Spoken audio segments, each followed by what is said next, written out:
Good morning, everyone. Thank you for joining us today for our quarterly working groups. I think we right at time, but I'm just gonna give a couple more minutes so folks can join us.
All right, it's 9:03, and I think I'm just waiting for Sheen to join us if she's here.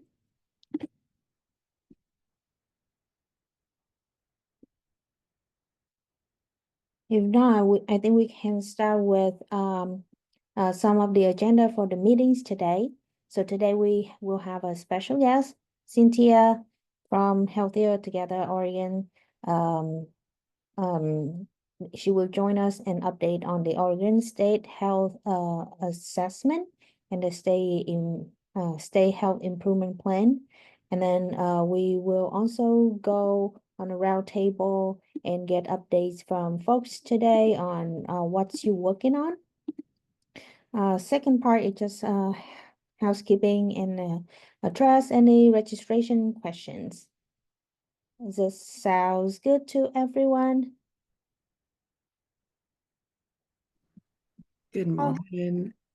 Sorry about the delay. I was having some computer issues. no. And I will go ahead and share the screen.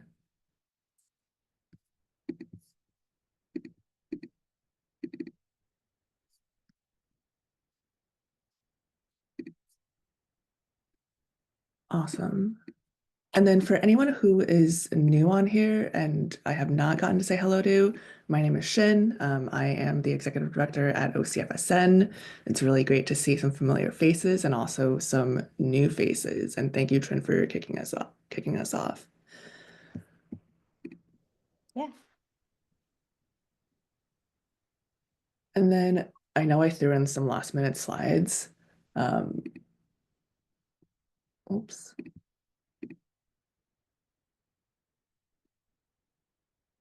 Okay, can everybody see the slides? Great. Yes, I can see it. Awesome. And I just want to give folks a few visuals because I know there were some folks who are registered who have not been part of this working group before.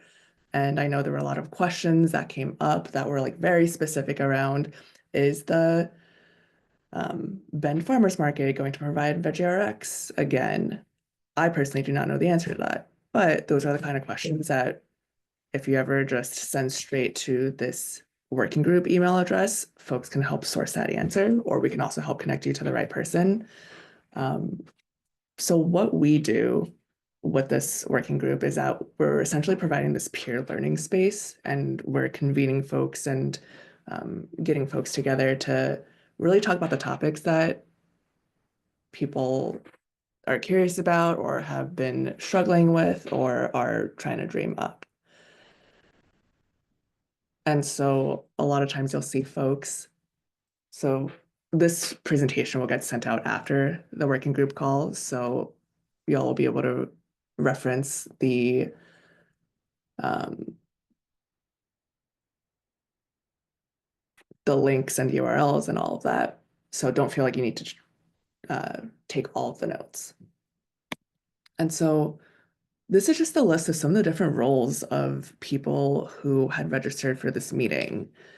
And I know it's not completely inclusive of everybody, but just an idea. You know, you've got clinical dietitians and executive directors, as well as farmers market managers and garden managers and food system coordinators and data analysts and specifically Veggie RX coordinators. And I think this is just a quick visual to show that it takes all of us with all of our really different backgrounds and expertise and experiences, because Veggie RX in the state of Oregon looks really different from organization to organization.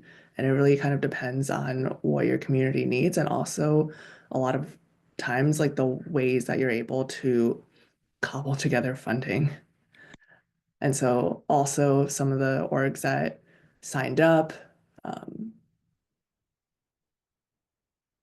just for a little bit of like context for everybody, because one of the cool things for, the working group coordinators and like us at OCFSN is like we get a lot more context, and kind of a peek behind the curtain sometimes, and we try to be able to share that with everybody and as often and frequently as we can. And so this is a lot of words, but again, this is just some of the questions that people had asked. I think there's some folks who have like 10 plus years of experience with VegRx programming, and then there's some that are brand new and really exploring it for the first time. And so questions about funding sources and referral software and like educational classes and just like how to start. And so what I want to reference now is the fact that we have on our working group page on our website a lot of samples of like toolkits for starting a VegRx program. There's a really great one.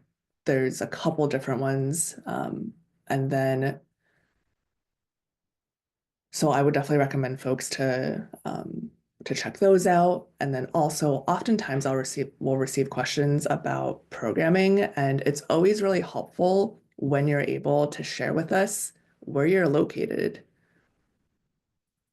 in the state, because I think that also allows us to either connect you to another organization that is close by or under the same CCO. But those are just different pieces of context that make it easier for us to help route you to the right place. And then in terms of any questions around HRSN, Madeline's going to talk a little bit about the HRSN Learning Collaborative that we have. That was something separate that was funded through some community capacity building funds from the CCOs across the state. And yeah, so I guess the point is this is the group to ask these questions to, and we'll do our best to answer them, or at least help you find the next step in your journey. And we're so grateful that you're here. I am realizing that is this recorded right now? Yeah, it was recorded at the Okay, top. perfect. Great. Just want to make sure that any folks who weren't able to join us this morning can also access this info. And so I guess before I move on to handing this over to Madeline to dive into HRSN, can folks just raise their hand if this is the first time that you're joining one of these working group meetings? Hi, Laura Beth. Thanks for joining us. Awesome. And Delaney and Jacob. I'm curious if folks can, where are the new folks coming from? Just located in the state. If you're Good open to that. morning. Good morning. This is Laura Beth Wallenstein. I am in John Day, Oregon. So very frontier, very rural. And we have a huge food desert. I do want to share this because it was very exciting. I did run the city of John Day's hydroponic greenhouse for a couple years before the funding lost, and now it's sitting empty. So I'm just going to throw that out there. I think it is for sale for the city. If anybody wants to get it up and running again.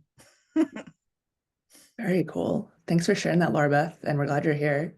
Awesome. We've got some folks from Bend, North Portland, Southwest Portland, Klamath Falls. Amazing. Awesome. Well, again, feel free to drop in, and Medford, feel free to drop in any questions that you might have throughout the presentations, and we'll try to address them as we can. Awesome, Madeline. I'll hand it back over to you. And I got the slides so I can flip through them. Okay, sounds great. Hi, everyone. I'm Madeline Snyder. I am the OCFSN HRSN Learning Collaborative Coordinator, the longest title in the world. I'm also a research data analyst at Legacy Health, so you may have heard my name through there. But I just wanted to talk a little bit about our Learning Collaborative and what's going on right now. So as Shin mentioned earlier, OCFSN received community capacity building funds in 2024 from Eastern Oregon CCO and Trillium to hold a HRSN Learning Collaborative. And so the goal of the Learning Collaborative is to bring organizations together who are looking to become providers for HRSN nutrition benefits specifically. So this is really an opportunity for peer learning, an opportunity for technical assistance, because the HRSN landscape has been a little challenging to navigate from almost everybody. So this is a really good opportunity to bring people together, to increase the capacity of organizations to provide these HRSN nutrition services, to learn about best practices, to co-learn together. And then a really important piece of this is to be able to advocate for improved processes, since, like I said, it's a little confusing and a little complicated. Can you go to the next slide, please? Thank you. So right now we have 18 different organizations or 27 participants in our Learning Collaborative right now. And one of the amazing things about this Learning Collaborative is it's really diverse. So we have people who have backgrounds in public health, in county public health systems, in our healthcare systems, OHSU, Legacy. We have food producers, we have farmers, we have community-based organizations, nonprofits. And that allows us to have a lot of different experience and a lot of different insight on different things. So some of our participants have in-depth knowledge of community outreach or community building. Some people have a lot of knowledge on food distribution, food hubbing, Veggie RX, and much more. So most participants in our Learning Collaborative at the moment are still learning if HRSN is right for their organization. HRSN has a really narrow eligibility criteria for Oregon Health Plan members. And so a lot of organizations are still trying to map out, is the juice worth the squeeze? And this Learning Collaborative is a really good place to answer some of those questions. But we do have 2 participants in our Learning Collaborative that are current HRSN providers, and one has successfully been reimbursed for their services. You'll hear from her later. That's Emily Garver. I'm really excited that she's here. And so far, we've been able to host 3 Learning Collaborative meetings. We have our 4th one next week. We've had guest speakers like Kaylee Summers. We've had Emily Garber speak on her program. Next week, we will have somebody from Feed the Mass who is going to talk about medically tailored meals and their program and how they've been operating. Another part of my job is to also make sure that participants are getting connected to their CCO partners so that they can get the specific CCO technical support that they're needing for their populations and for their organization. And then I also wanted to point out that the Oregon Health Authority had an open comment period. I think it was in March, and which was an opportunity to provide some specific feedback on the OAR, the Oregon Administrative Rule for HRSN benefits. And so we were able to draft up, with the help of many different partners, we were able to draft up a letter that proposed changes specifically to medically tailored meals benefit, to nutrition education, and the fruit and vegetable prescriptions benefit. But on top of that too, although maybe it wasn't the right avenue for this, I think Health Authority was looking for specific changes to the OAR, but we also provided some feedback, overall access improvements, authority to know where challenges are popping up. And I'm getting a notification that my internet is unstable, so hopefully I am still good. We can still hear you. You cut out for a second there. Okay. But yeah, I think just a quick. Let me know if I need to revisit anything, but I also, since our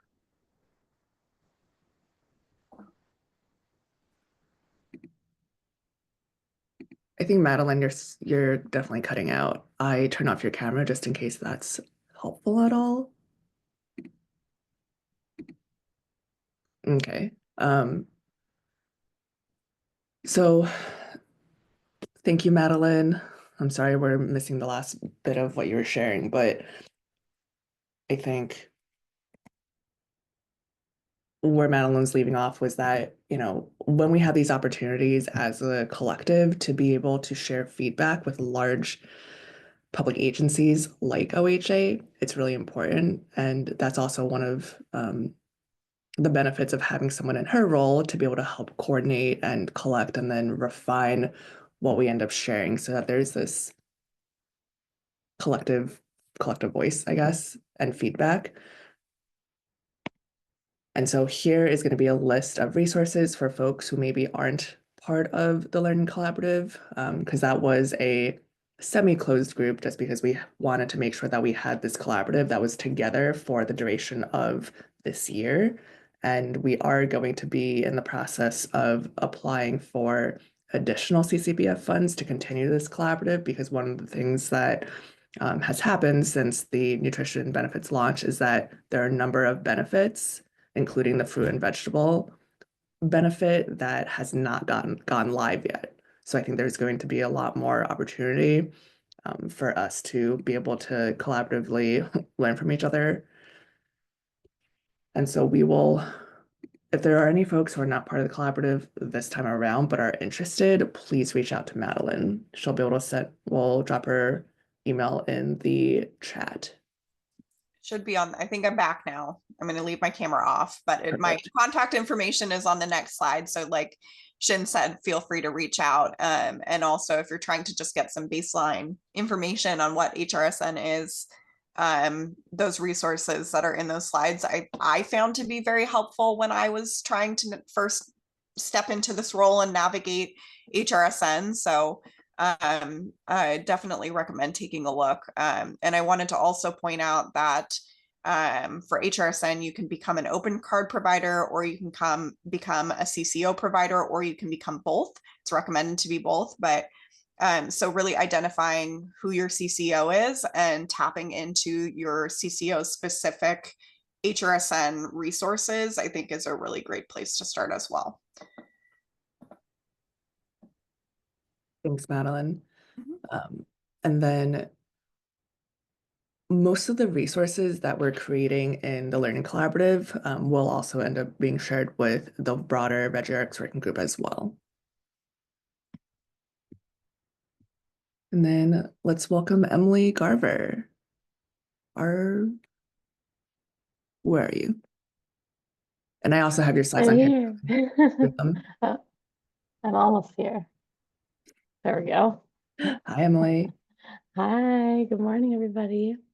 Let me know if my audio does anything weird. I lost one of my headphones last night and I haven't been able to find it, so I'm going halfway. So I hope I'm coming in okay. All right, so yeah, let's go to the next slide and we'll just jump in. So I'm Emily Garver. I'm the Community Health and Engagement Lead at Food for Lane County.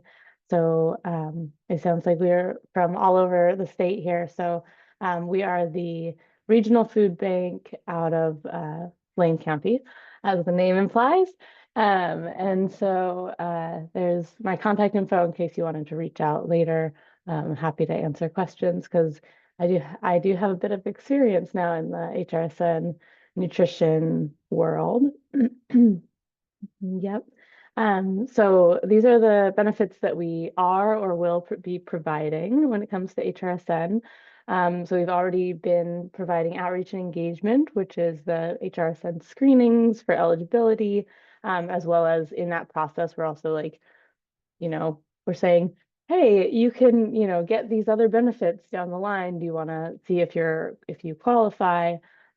Because we have some sense of they probably will be, that they probably will be eligible based on some like previous questions that have been asked through our screening, our online form most of the time. And then we're also providing them with like information about where, in the meantime, where can you actually get food now? So that kind of goes along with the outreach and engagement. And then the nutrition education, we're gearing up to start offering that in the next month or two. It's been a little bit challenging to get training and staff kind of all together and hired and on board and everything to be able to do that. But we're getting really close. So we'll be offering nutrition education and then the fruit and veggie benefit we're planning to offer when that comes out. And same with the pantry stocking. And then the meals, well, the meals I think in general are no longer being offered as an option, but the medically tailored meals, which are still an option, we chose not to do that. We kind of explored the idea of it initially, and we just decided the juice wasn't going to be worth the squeeze for us. So some successes that we've had is that the kind of initial kickoff for us was receiving a CCBF or a community capacity building fund, which was a grant through one of our local CCOs that we got last year that afforded my position. So I had been at Food for Lane County before in a community engagement role. So doing some similar sorts of things and ended up applying and getting into this role. So that was a big success because then I already had the knowledge and I could move in to this role and just kind of roll with it. And then it also allowed us to actually like continue that work of what is HRSN? What do those benefits look like? What can we do in this world? What fits within our organization and our work? So that was great. And there's another round of CCBF like that people can apply for through the end of this month, I think. So we're planning on probably applying for that as well. Again, and that's open to others. So just throwing that out there. You maybe already know if you're thinking about it. And then the other thing that was really helpful is that in that grant application, when we had budgeted a lot actually for like contracted support for trainings. because we thought, oh, we might need help with, understanding the HIPAA requirements, or, figuring out our systems, or kind of getting more of that like expert level knowledge. And actually, there's been a lot of trainings that have been provided by OHA and our CCOs, and then also some within the Unitas platform, which is where the referrals and the billing happens.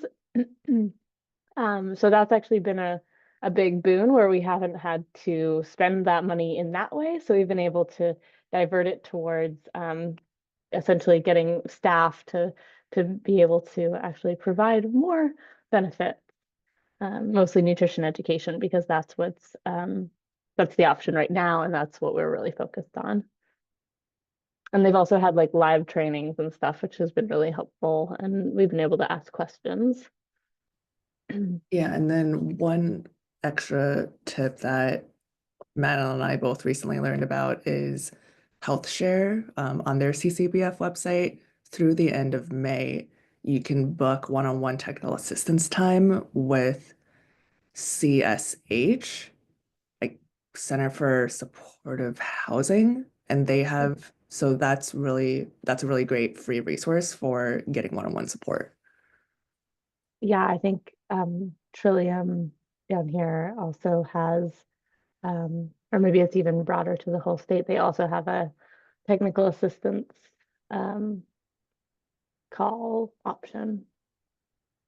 Let's go to the next slide though. So in terms of challenges, so some of the challenges included uncertainty, because of course we're like figuring it all out, building the plane as it's taking off. And OHA didn't quite know everything, neither did the CCOs. So we're all kind of like building this thing together, and that brought with it uncertainty. And we also didn't know how long it would take for some things to come together, and we still don't know some things, but we have more general timelines now. But that was also part of the difficulty a little bit, was the timeline. Just things take time, but maybe they took longer because things were being figured out. So getting the information, actually getting the contracts signed with the CCOs, we're still in the process with one of our CCOs of actually finalizing that contract, even though it's been months. So things just have rolled out a little bit slower than maybe we would hope from OHA and the CCOs. So that's good, maybe good information for y'all to just know, to expect some slowness. And then also some limitations around the actual cost of things, right? So like I mentioned, why we didn't decide to do medically tailored meals, because we were looking at the reimbursement rates and we were going, there's no way that we can provide for staff time and like just us in our system. We can't manage it on the reimbursement of whatever it is, like $8 to $12. I forget exactly the number, but per meal was just not going to be enough for us. And even with like maybe the outreach and engagement side, we could have explored it more, but we just decided that that wasn't gonna do it for us. So some limitations like that. We're curious to see how that'll roll out with the next benefits as well, because yeah, hopefully those will cover the expenses, but that's why the CCBF was so helpful for us to get on the ground and actually getting to figure this out. And then I threw in some helpful resources here. So these are links if you get I think they'll translate if you get the slides. But if you have Unitas already, you can use the Unitas Learn. I'm not sure if it's accessible if you don't actually have it. You might be able to do it without logging in, but there are some cool trainings in there that were really helpful just with figuring out the whole billing system, as well as other pieces of the puzzle. And then also our individual CCO contacts continue to be really helpful. Just being able to like know, okay, this is our contact for the CCO or even OHA, to go to them with our specific questions. It was a little bit difficult figuring out who those people were, but once we kind of got some things settled, those things have been really helpful. And then also online, like I think that Madeline had thrown in her resources too, the OHA documents, and then the HRSN fact sheets and the trainings and all that stuff on the OHA website has been really helpful, as well as the live calls, which they record and are on the website. And then in terms of things that we wish that we knew, there were some things, that we couldn't control, not knowing OHA. We would have loved to know what will actually happen, right? What will be available and when in terms of the benefits. And then as well, we're working still on figuring out what is the criteria for the actual nutrition education curriculum. And we're getting that information piece by piece, but that would have been pretty cool to know going in. So if you're entering now, you might have a lot more information than we did back then in like January when we were starting this. And then also something that, again, we're like getting to learn now, thankfully through groups like this, and the other HRSN Learning Collaborative, is like what other local organizations are actually going to be also providing these benefits, because then we can collaborate and we can refer to each other and we can actually provide those services better to the community. So that was something that we didn't fully know, and we still don't fully know, but we would have loved to have known. And now there's much more information. So maybe that's out there somewhere, or I've been sharing that with like all of our CCOs and OHA. So maybe they'll give us a list at some point. And I think that that's it. Yeah, I'm happy to take questions, or again, yeah, you can send me them, email me, or drop them in the chat if we have time, or I'll just answer them as I can. Yeah, so we've got a good bit of time because our next presenter won't be on until 10. So we have time if folks want to ask questions live. Just feel free to unmute. Thank you so much, Emily. Of course.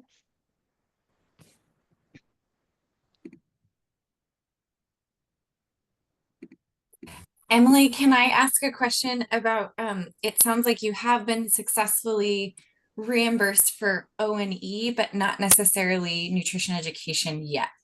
Can you talk or explain that a little bit more? Yeah. So because the outreach and engagement is for the screening, so even though we actually had like some staff shuffle that happened. So we ended up losing the person that we thought was going to do the nutrition education right as we were sort of getting it ready to launch. So we went, okay, back to the drawing board, figuring that out. And so we're hiring for a part-time person to do that right now. Actually, application's still open, and if anybody wants like a very part-time nutrition education position. And so the outreach and engagement reimbursement has been coming in because we've been doing those screenings with folks. And then we can submit those that time for reimbursement. Whereas the nutrition education, we got to actually deliver it before we can get that reimbursement. But yeah, fingers crossed that sometime in June we'll have that going. Hey, Emily, if you can Hi. drop a link to the application or the job post, we Yeah. can circulate it within our groups. Yeah, I'll do that. Thanks. Thank you. Thanks, Grace Ann. Beat us to it. Oh, Amazing. Hi, Emily. This is Sylvia. I saw the great presentation that you did for the OCFSN HRSN Learning Collaborative. So you've shared some similar things. And I was wondering if you could speak a little bit more to the the screening piece you had shared in the other presentation, that you are mostly doing your screening, that you actually built like a screening tool that you have up on your website. And I'm really curious about that because folks are doing it in really different ways across the state. A lot of people are just using Unitas, and it sounds like the route that you've gone has been pretty successful. And so I'm just interested in knowing a little bit more about, I guess the TA that you got from Unitas, like how they helped you build that, how many referrals perhaps you've gotten through the platform. Just curious to know a little bit more about that, if you wouldn't mind sharing. Yeah, definitely. Yeah, so the tool is through Unitas, and Unitas we have, we have a contact that we've had for several years since we have this web form on our website that's a Unitas form. And I think most of the success has come in that we're a pretty large and well-known organization in the county. And so people are already, referring to us from or other organizations, or people are, coming across our website when they're looking for, free food and food resources. We're sort of a known entity, and so we have a dedicated page on our site that is Get Help.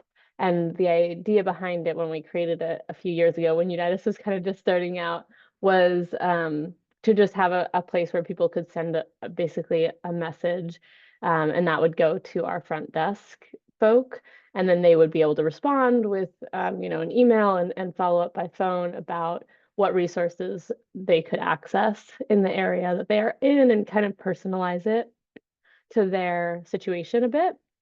So we've been able to just add on some specific to HRSN questions within that form, which is already, yeah, there's like anywhere from usually like 1 to 5 like messages through that form every day. So and the specific questions that we included related to HRSN include, do you have OHP? And if so, which CCO, or do you have open card? And then specifically list kind of a rough but basic version of those 5 or 6 kind of starter criteria, right? Have you left incarceration in the last year? Have you, if you, whatever, there's so many of them. I get tired of listing them all. But so people can choose which ones they fit into, even if it's just that they have a low income basically, and that one that's like you have less than 30% of the average median income, and lack of support and resources to keep your housing, however that's phrased. So we have that sort of in a little bit more of a trauma-informed way on our website. We're just kind of asking about the income, and then that way we can go into a phone call with someone knowing, okay, they've selected for these populations, these criteria that they identify with, that they're experiencing. And if they don't select any of that, then our front desk just kind of continues to deal with it the way that they normally would. And if they do select that they have OHP and they have one of these, at least one of those population criteria, then myself or the other staff member who's doing HRSN screenings follows up with them, and we still offer them the resources that we would anyway. They've still received an email with some personalized information, but then we are following up and saying, so there's those resources, and also you might qualify for nutrition assistance in these different ways. And that looks like nutrition education, learning how to cook healthy meals on a budget. And then later down the line, end of this year, next year, something like that, there'll be money for food, right? As through the fruit and veggie and the pantry stocking benefits. So we're kind of setting people up to decide then, do you even want to do the screening? And usually people do, but not always. Sometimes people are interested in the nutrition education now. Sometimes they want to revisit it later down the line when those actual money for food benefits will come in. And then we're just able to go through the screening with them if they want to do that and enroll them for the nutrition education at this point, since that's what's live. Thank you. That sounds like an awesome system. You may not know these numbers off the top of your head, but I'm curious, like, of the folks that are, since you've gone live as a provider, about how many requests have you gotten? And of those, about how many have qualified for HRSN? Yeah, I definitely don't know the numbers off the top of my head, and but I can estimate a little bit. We get, I would say probably about half of the people who um, who send a message at all have some, some HRSN potential eligibility. And we probably get like, I would like approximate, let's say like 10-ish to 10 to 15 a week. And it can really fluctuate because at the end of the month, it's going to be more. But then sometimes there's just random boosts for who knows why. And so that's like total. And then so probably about, yeah, five-ish, 5 to 7 maybe sometimes are those HRSN potentially eligible. And then there's a gap because not everybody answers, or not everybody is reachable. So in terms of actual like successful screenings, we're at about 2 to 5. It depends on staff capacity too, but about 2 to 5 successful screenings and enrollment a week, I would say. So it's a fairly decent flow, especially now since we're not actually able to offer the nutrition education. We're just kind of compiling folks. So yeah, it's a good question. I'm gonna have to look up the numbers just for my own knowledge too. And maybe I can share Yeah, that with you thanks. at the next I didn't meeting. figure you'd know off the top of your head, but it's helpful, I think, to think through, because that's something we're struggling with right now, is trying to sort of figure out what those numbers are going to look like.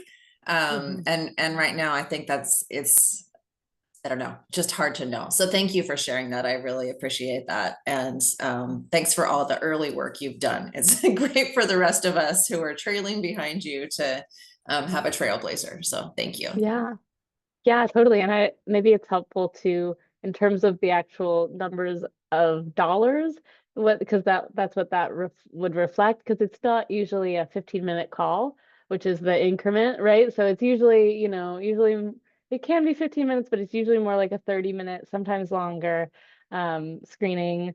So in terms of like reimbursement, we're getting like again, depending on like our capacity, and it's only been actually 3 months, I think, since we started actually implementing the screenings.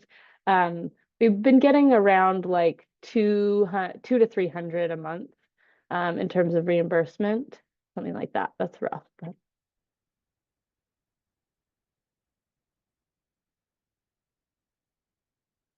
we expect it'll sort of multiply by several times as we're getting in the flow a bit more.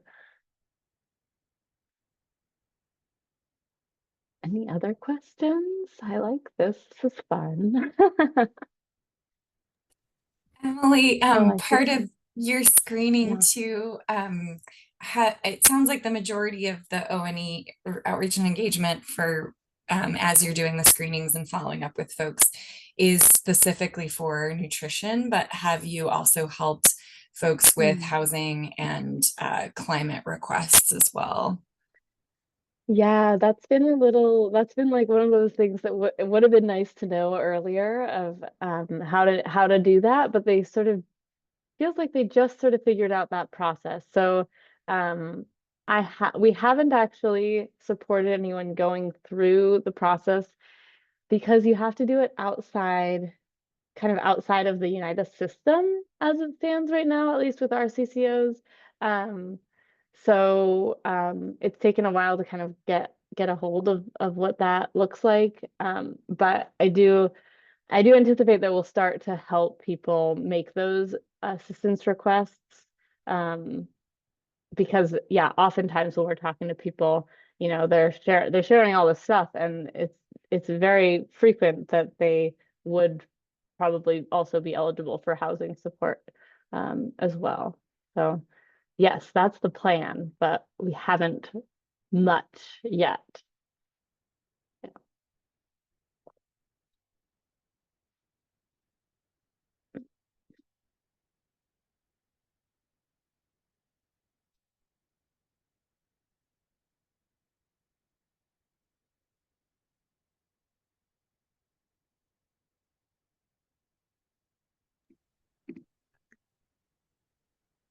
Thank you so much, Emily. Yeah. And also, if anyone comes up with any additional questions, please feel free to email Emily. Yeah, so we've got about 15 minutes before the folks at OHA are available, and a couple options. I'm curious if folks have some general questions that y'all want to talk about in this time. We can kind of go back to the list that folks had submitted in registration. So that's one option. Another one is that I can pull up our website and some of the resources that I had referenced. I know sometimes when you're navigating a page for the first time, it gets kind of overstimulating because there's so much to look at. So I'm happy to kind of do a quick walkthrough and point out some of the key resources that are available for folks to reference.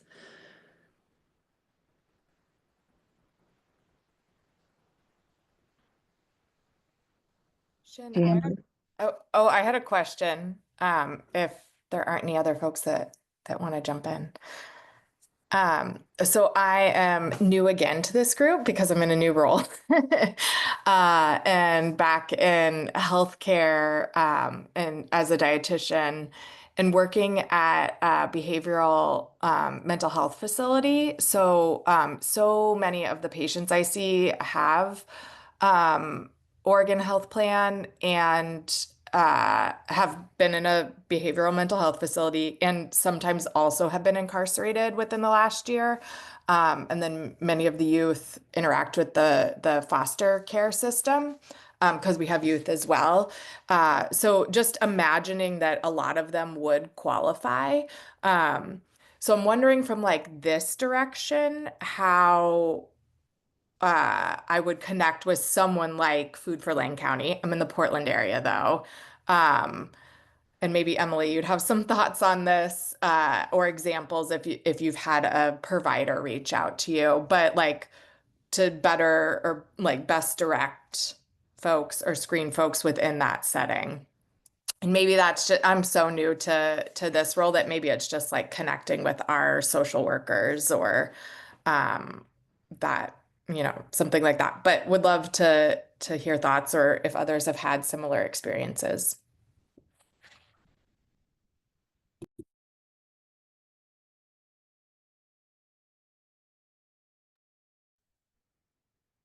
Yeah, I mean, our organizations are different, but that's something that we, really love is like those collaborations with other organizations because those referrals and, they just go every direction, and they're always helpful, I feel like, to people.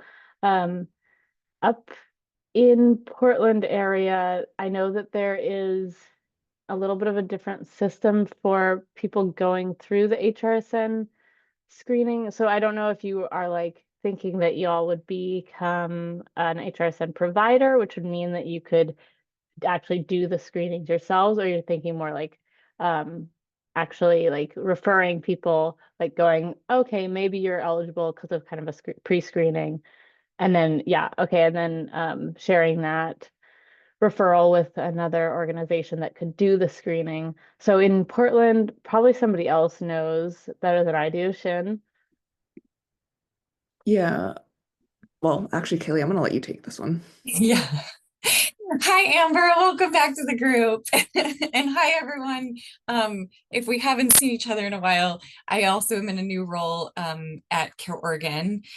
So in the metro area, any OHP member that's in the Health Share network is those requests go through Care Oregon. So Care Oregon is authorizing all Health Share member requests.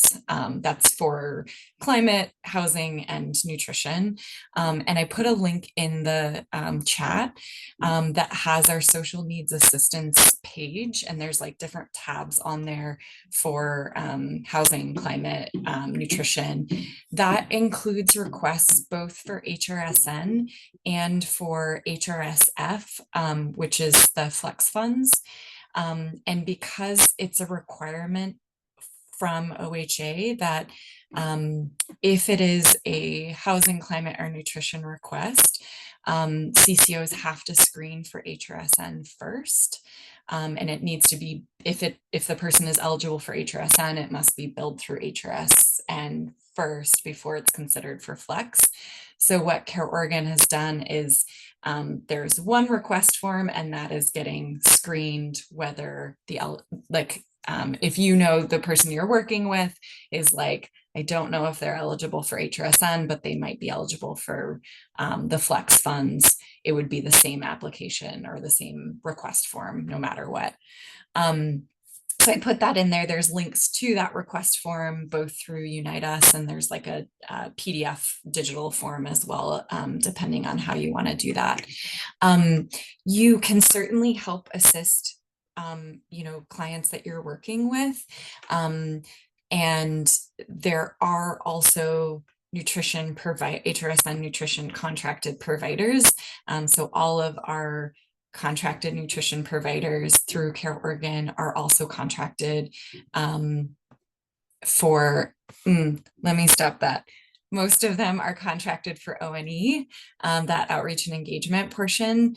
So that's Providence Teaching Kitchen, who's also providing nutrition education, and Meals on Wheels people is also contracted for O&E and medically tailored meals.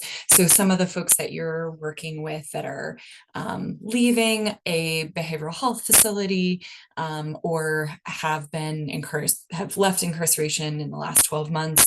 And there is a whole list of those behavioral health facilities that OHA recognizes as like part of that category of being released from a behavioral health facility within the last 12 months, because not all of them may. And I'm happy to like offline send you those resources too, of like where to find that.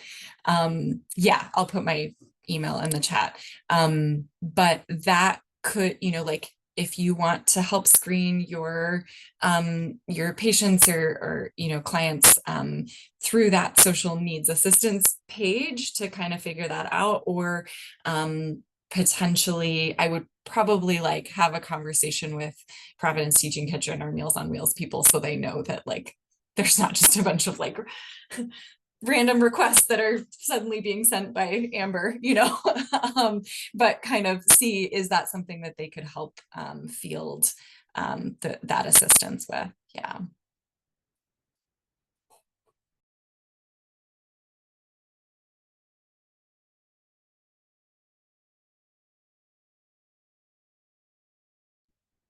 Does anyone else have any other questions? Because if not, I'll spend 5 minutes and share my screen. Right. So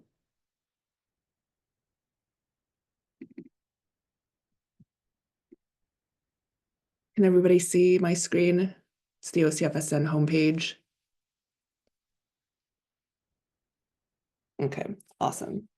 So up here under our work, if you go to the Veggie RX, that's the working group page. And so here you'll be able to register for the quarterly meetings, and we'll also post the meeting recordings on there once they're done. And then if you go down here, this is actually a really good resource for folks who are new to VeggieRx, because it's a great way to see, and obviously this is not completely inclusive of all the different VeggieRx programs of it that are already live, but this was a census that we took in 2023. And what's great there is you get to see the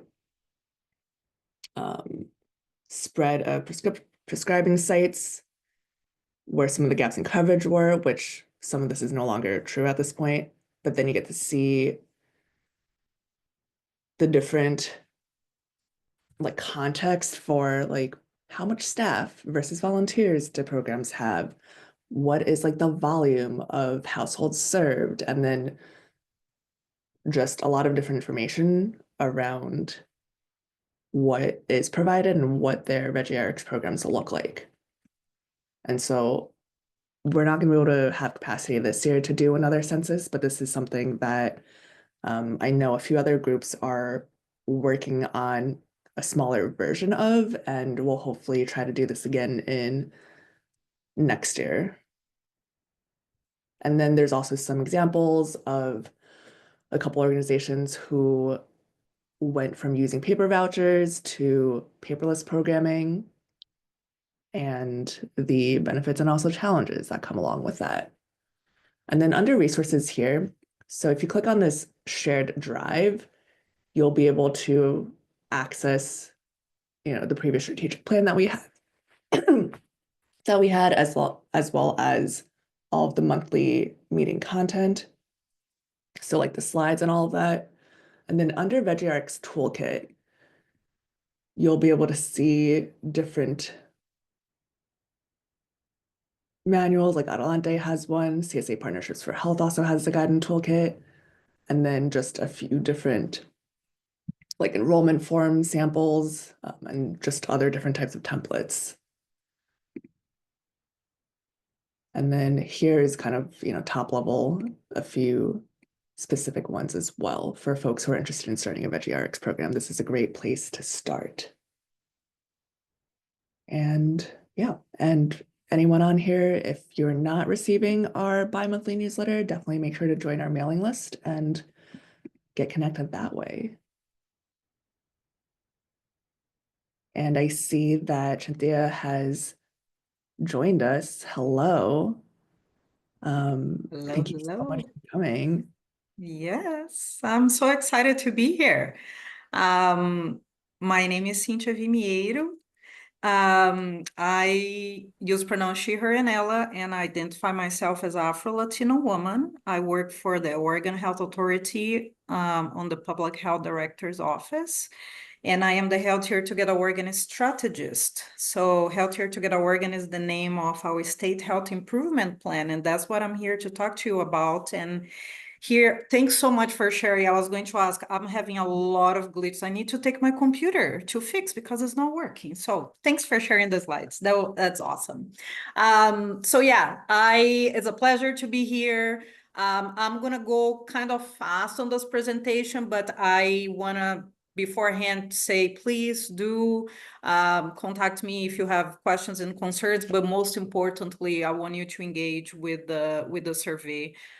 We really need your feedback. This is a statewide plan that we are doing community engagement very heavily all over the state and with different groups. And we want to hear from you all. So I'm just going to go, you can pass to the next slide, please. So this is my team. We're small and mighty.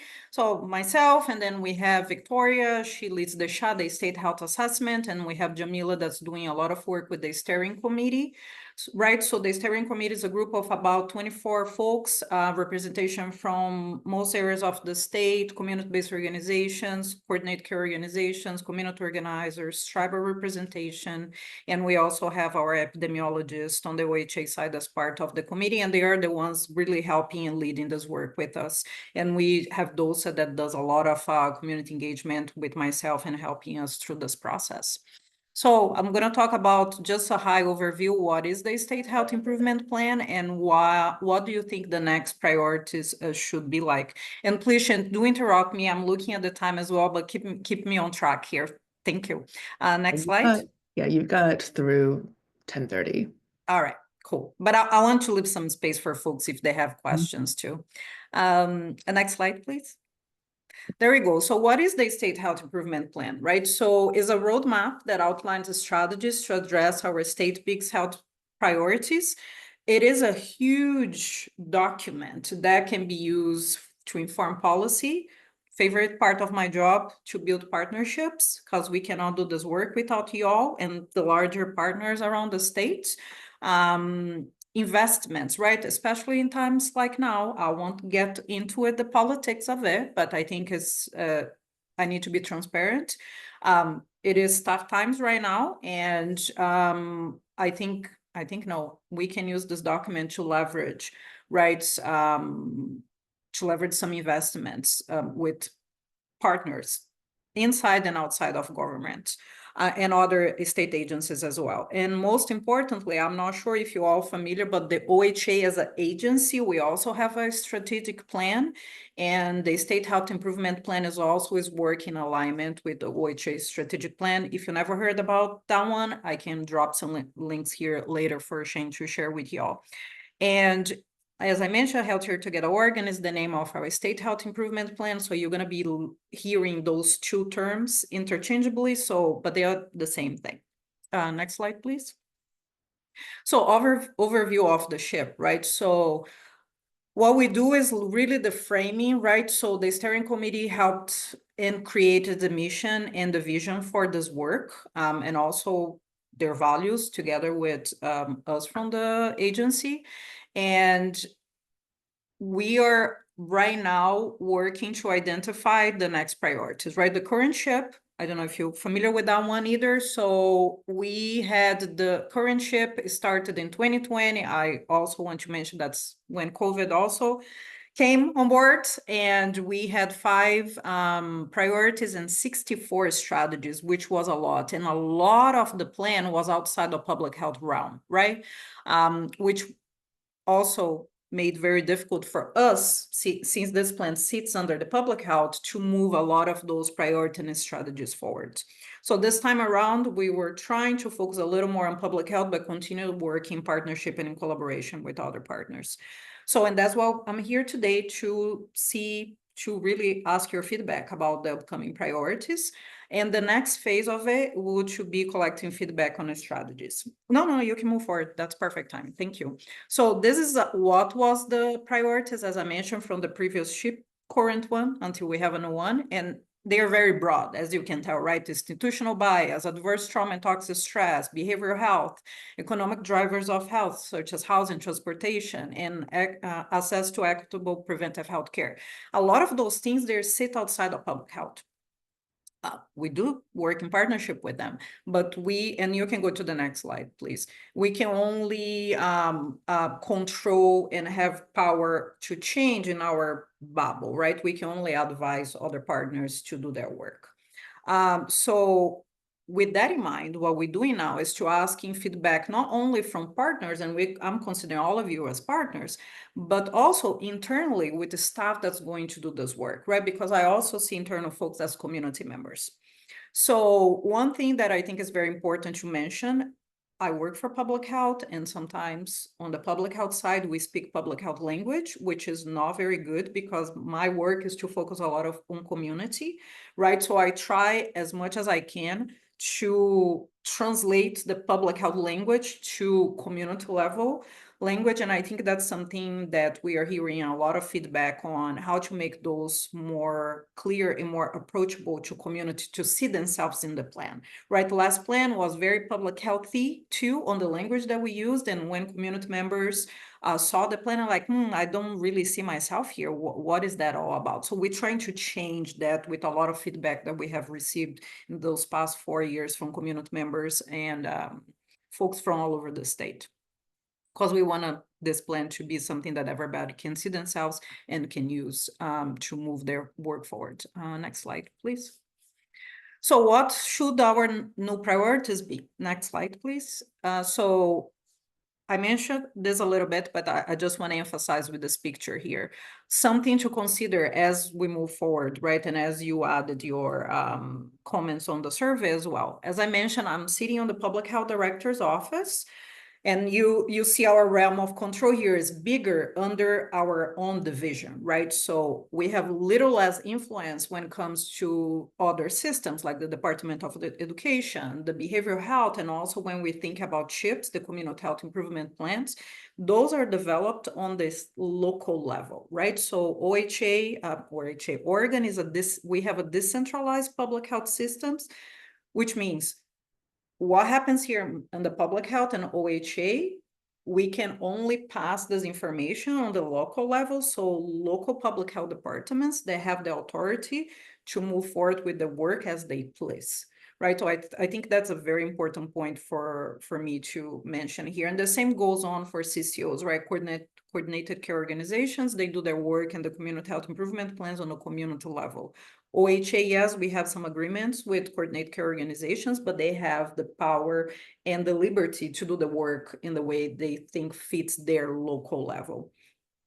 And with a caveat here for the coordinated care organizations, they must choose 2 strategies from the state health improvement plan, right? Because what we're trying to do here is the alignment. Like I said, yes, we are a decentralized public health system, but I think it's very important that we have some points of alignment here, because how can we do the work on the state level if the local level do the work so different? And I think that, and because CCOs, they do have contracts with OHA, this is one agreement that I think we come up here is 2 of the strategies will be also be work on the local level. Next slide, please. So those are the drafted priorities for community input. Those are healthy environment, and I'll go through a little bit more of what those means, right? What the work under those priorities entail. So we have health environment, emergency preparedness and response, health across the lifespan, disease prevention and health promotion, physical, mental, community safety, mental well-being and behavioral health, and equitable social conditions. Next slide, please. And I'll say here drafted because before we finalize this, and the steering committee are really the ones leading this work, we're going to present all the feedback that we have collected from all over the state. So far, we have more than 1,800 feedback responses. Hope to increase more after today. And we're going to present all that to the steering committee, and they're going to be looking at those priorities and see what has been prioritized all over the state for them to make the final decision of what is going to go on the next SHIP. So, and that's what we're asking folks. Of this list of 7, what are the top 3 that you feel is more important to you and the communities that you serve? And what else you want us to know and share, for me to share with the steering committee about those priorities? Because you might see something and said, you know what, Cintia, this is really missing from this list. And I think that will be something very important to add. Next slide, please. So health environment, what goes on under that, right? So a lot of the drinking water, Oregon is a big state. I also want to say that whatever is sometimes what is a priority on an urban area is not a priority on rural and frontiers, and we want to make sure that we're capturing all that, right? So and everything that you see here, for the most part, are under the public health influence. So drinking water, health fish consumption, because we need healthy water to have healthy fish.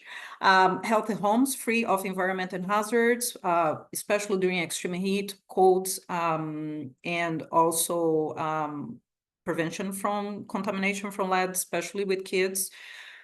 We have a lot of smoke, right, during wildfires, and that definitely is a concern for folks.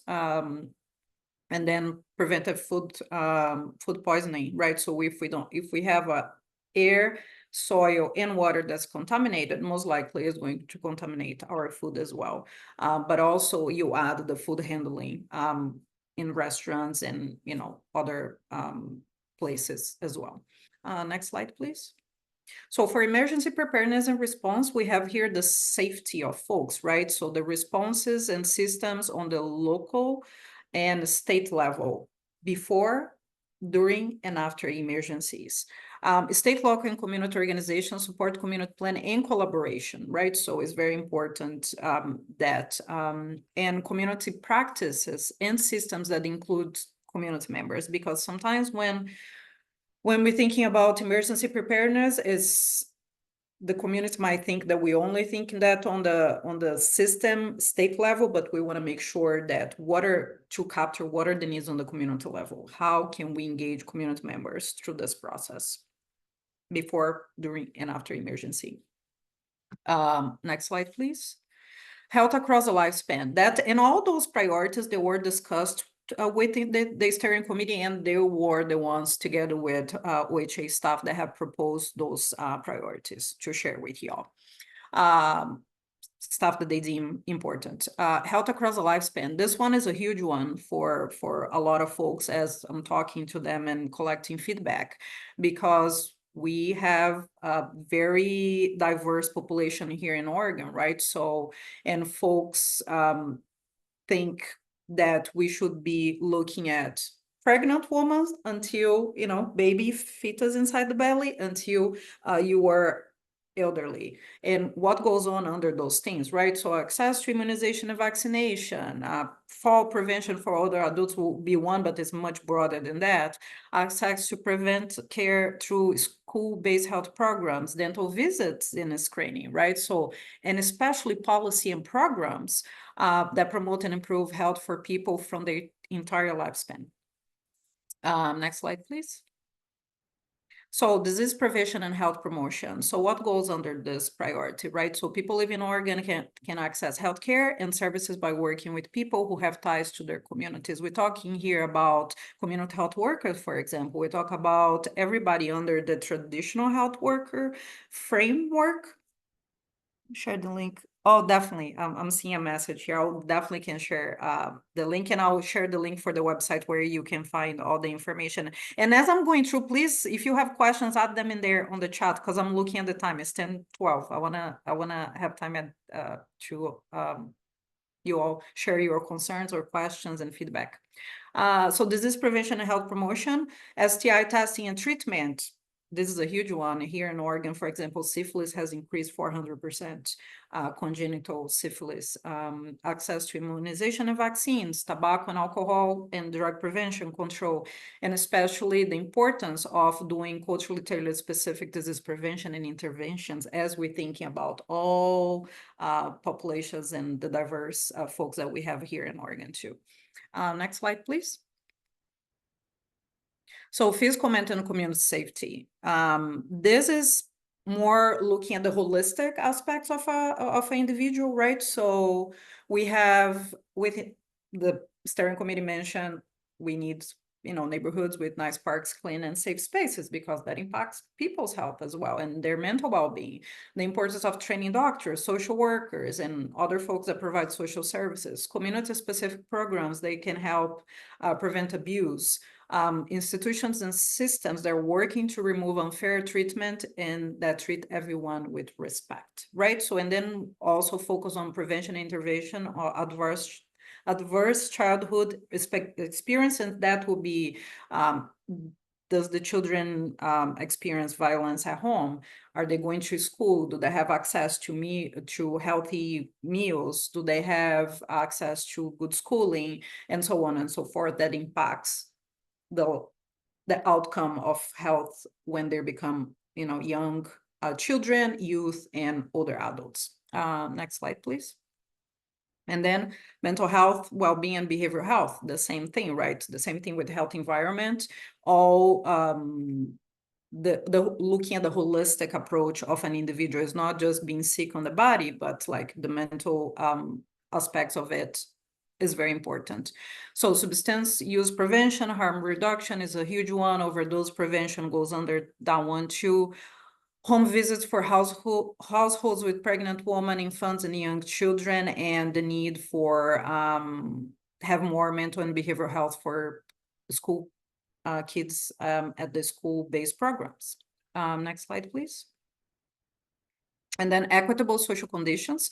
So equitable social conditions, you can also think about social determinants of health that can be included here. And I think which is very, very relevant for this group is for everyone to have a full opportunity for health. We must ensure all neighborhoods have access to fresh, nutritious food and expand programs that make healthy food affordable for all, which included to, of course, access to health insurance and a language accessibility for folks that need. Next slide, please. So here's where and you can go to the next slide as well, Shin. So this is here, if you have your phone, and I can share, and she can share that with y'all. This is open until May 9 now. I apologize, I have not changed here. I had discussion with my team this morning. It's open May 9th. Please answer that for me, share with the members of your community. We have the survey in Spanish and we have the survey in English as well. I'll love for you to answer, but since I do have 15 minutes here with you all, I'll love to hear some feedback for what you just heard here. If you have some concerns like, this is missing, or, you know, I have this input here that I heard around my community all the time. Can you make sure that you share that with the steering committee as well? And I apologize, I just went through this really fast, but I want to make sure that I at least talk about the gist here, and I'll be more than happy. I can put my email here on the chat as well. If you want to talk to me deeper about those things, I'll love to do that too. And I'm going to look at the chat here to see what we have. So if you reach out, implementation for the first time. Yes, the current strategic plan. That's why I mentioned here on the, like, us trying to align with the bigger plan, because this is a very important topic, right? For us to be healthy. And I say us because I'm included on that too. I am a member of the community when I'm not working, right? I'm state employee here from 9 to 5, but I think this is so important. And I love to see that too. And I'm, you know, community is seeing that and is very happy to see that we, on the public health department, we are working very hard to align with other plans as well, and the OHA strategic plan being one. And I see a hand, and I see another question here. Let me just read that really quick. Would you kindly share the link? Yes, I'll do that. And yes, Deidre, am I saying your name correct? Deidre. Deidre, all right. It was just some positive feedback about the slides with more of a description for each category were really, really helpful for me. Yeah, definitely. Are those included in the survey as well? Does it list out some of the? Yes, they are. In fact, I'm going to add a link here for you all that you can actually read a lot of details. It's a huge document, it's 10 pages, but you can really read what those terms means, and add a bigger list of what goes under each priority as well. I'll put that on the link here. It's just, and because of the time too, because I can present this like for 2 hours. So I apologize. It was the shortened version here. Any other questions, concerns, or feedback, or anything that you want? I hope to see that on the survey, but I can make some notes to bring that to the steering committee as well.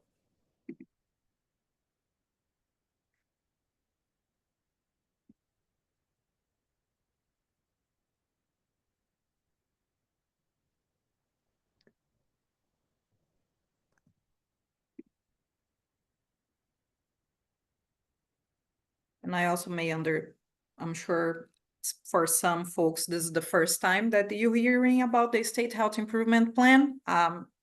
I understand that, and that's another reason why I'm very happy to be here, because that's another feedback that I have heard as I'm going, you know, talking with many members, and I've been on my position for about 2 years now. A lot of people never heard about this plan, right? So, and with that said, a lot of people also didn't have the opportunity to add their feedback on that. And we're trying to do something different. We're trying to make this process better. So do not feel like I should have heard about this before. No, this is our job, right? To inform you all the things that we have. So I just want to acknowledge that piece as well. And I'm curious if folks are open to sharing, but, you know, has anyone prior to this presentation heard of the SHIP, State Health Improvement Plan? no hands.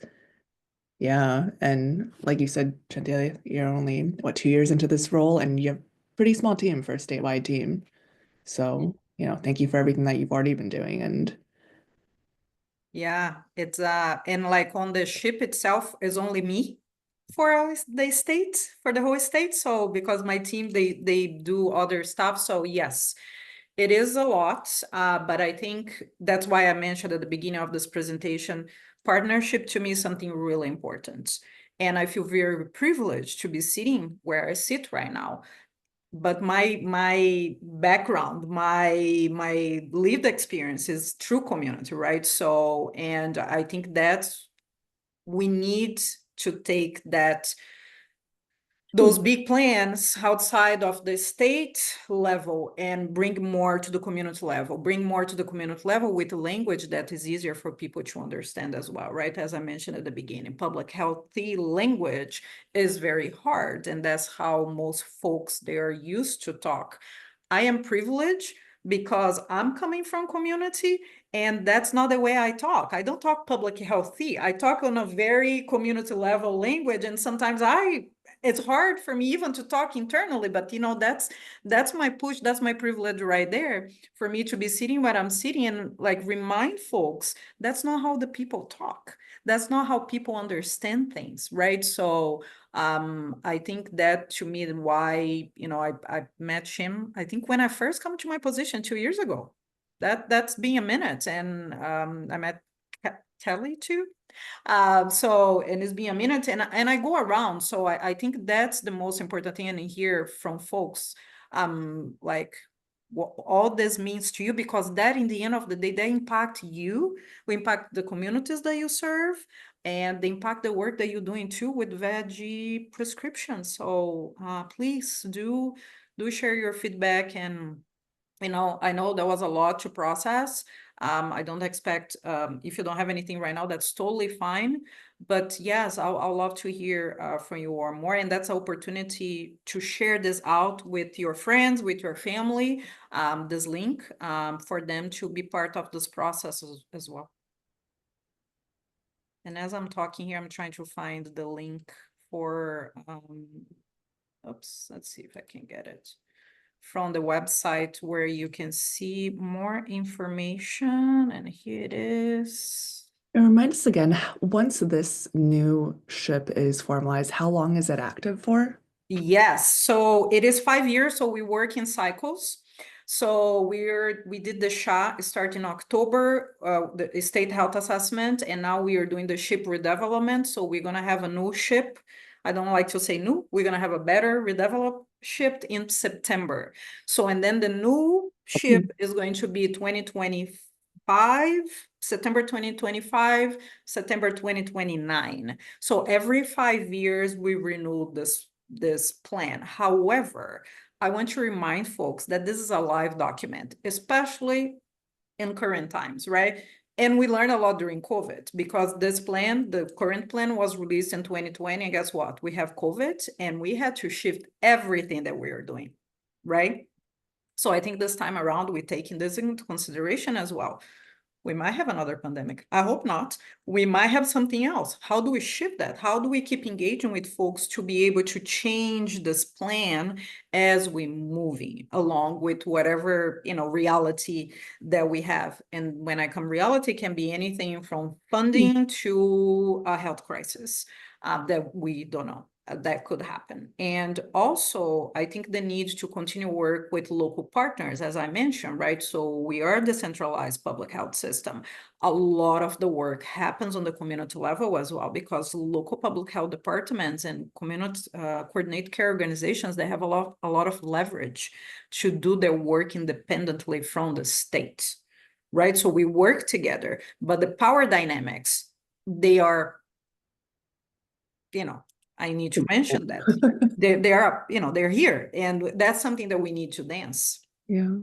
So aside from, it sounds like the best way for our network to be helpful right now is to fill out that survey before May 9th. But beyond that, are you able to share any other ways for this group and OCFSN as a whole to engage with you?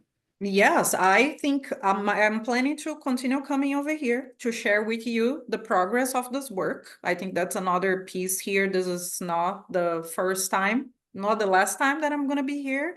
And I think, as I mentioned, since this is a live document and as we move forward, I think me continue coming over here and continue this partnership and here for you all is very important. And especially now that you did hear what the state health improvement plan is, right? So it's a lot that on your own now that you'll be doing some research for what this all really entails.